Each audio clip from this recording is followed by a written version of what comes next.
Ekitundu ekya-14 Yesu Kristo aziikibwa.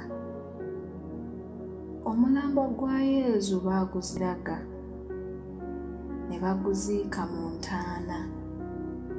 Eyali asimiddwa omulwazi etaziikibwangamu muntu. Yesu yayagala okuteekebwa mu ntaana empya ate engumu ey'ejjinja, okututegeeza nga bw'atuula n'essanyu mu myoyo emikakafu mu ddiini egitaliimu kibi.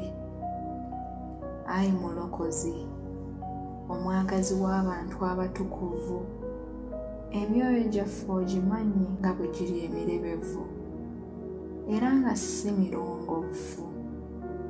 Mulimu okwo okutuwa enneema ey'okugiddaabiriza ng'omaze okugyozaamu ekko ery'ekibi, ginyirize ng'ogikakasa mu ddiini gibeeremu omu wekka okutuusa ku lunaku lwe tulizuukira okugabana naawe mu ggulu essanyu eritaggwaawo.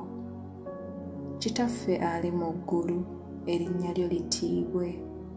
Obwakabaka bwo bujje, by'oyagala bikolebwa mu nsi nga bwe bikolebwa mu ggulu. Tuwe leero emmere yaffe eya buli lunaku. Otusonyiwe ebibi byaffe nga naffe bwe tusonyiwa abatukola obubi. Totutwala mu kukemebwa, naye tulokole mu bubi. Amiina.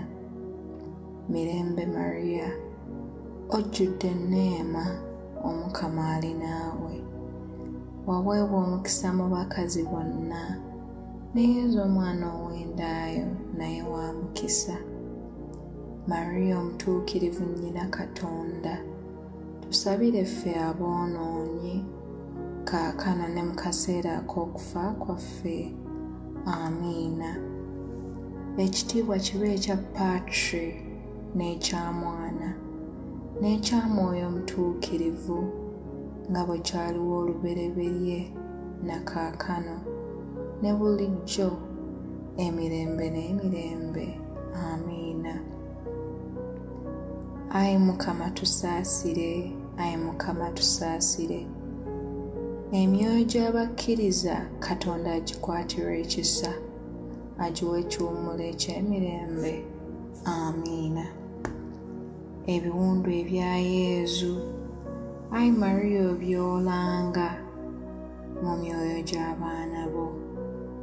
Tukuvuunamira Yesu ne tukuwa ekitiibwa kubanga wanuunula ensi ng'otufiirira ku musaalaba.